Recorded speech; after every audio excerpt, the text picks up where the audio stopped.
चला आज ना मस्त हॉटेलसारखी पनीर मटरची भाजी बनवूया। त्यासाठीची तयारी आणि रेसिपी ही शेअर करते। सगळ्यात आधी कांदा भाजून घ्यायचा।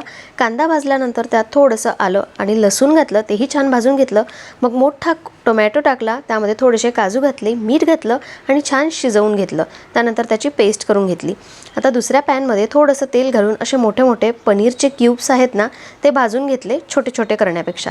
त्याच पॅनमध्ये थोडंसं तेल आणि बटर घातलं, त्यानंतर तेजपत्ता, दालचिनी आणि मिरची घातली, त्यानंतर जिरं घातलं आणि नंतर आपल्या मसाल्याच्या डब्यामध्ये जे मसाले असतात ते घालायचे।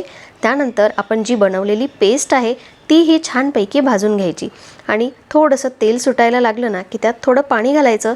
त्यानंतर उकळलेले किंवा बॉईल केलेले मटर घातले, छान शिजवून घेतलं। बघा की मस्त दिसत होती। त्यानंतर आपण जे पनीरचे क्यूब्स केलेले आहेत छोटे छोटे ते घातले आणि इथे जवळपास आपली भाजी रेडी आहे। छान वरून कसुरी मेथी घातली। कशी वाटली रेसिपी नक्की सांगा। चला बाय।